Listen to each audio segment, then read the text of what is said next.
ኢትዮጵያ በኤአይ አብዮት ወይስ ስጋት? ኢትዮጵያ በጥንታዊ ታሪክና በባህል የምትታወቅ አገር ነች። ነገር ግን ዛሬ አዲስ አብዮት ደጃፋችን ላይ ቆሟል።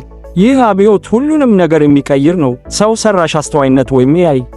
ዛሬ በዓለማችን ላይ ትልቁ መነጋገሪያ ስለሆነው ስለ ኤአይና በአገራችን ስላለው ተጨባጭ ሁኔታ በጥልቀት እንነጋገራለን።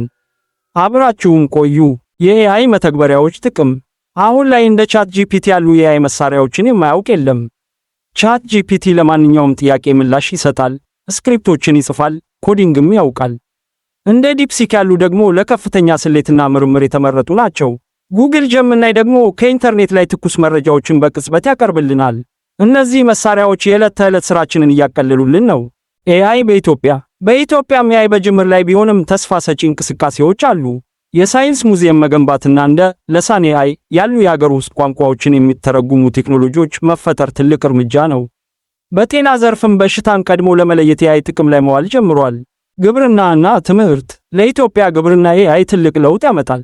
ድሮኖችን በመጠቀም የአፈርን ሁኔታና የሰብል በሽታን በቅጽበት መለየት ይቻላል። በትምህርት ዘርፍም ለእያንዳንዱ ተማሪ እንደ አቅሙ የሚረዳ ዲጂታል መምህር መሆን ይችላል። ይህ ለሀገራችን ትልቅ ብስራት ነው። ስጋቶችና መፍትሄዎች። ይሁንና ኤአይ ስራችንን ይነጥቀናል የሚል ስጋት አለ። የባህል መበረዝም ሌላው ፈተና ነው። መፍትሄው ግን ኤአይን መፍራት ሳይሆን በሚገባ ተረድቶ ለሀገር ጥቅም ማዋል ነው። በትምህርት ስርዓታችን ውስጥ ኮዲንግንና ኤአይ እውቀትን ማስገባት አለብን። ለማጠቃለል ኤአይ ለኢትዮጵያ ሁለት ስለት ያለው ሰይፍ ነው። ምርጫው የኛ ነው፣ ተጠቅመንበት ማደግ ወይም ችላ ብለን ወደ ኋላ መቅረት። እናንተስ ምን ታስባላችሁ? ሐሳባችሁን በኮሜንት አጋሩን። ሰብስክራይብ ማድረጋችሁን አትርሱ። ሰላም ቆዩ።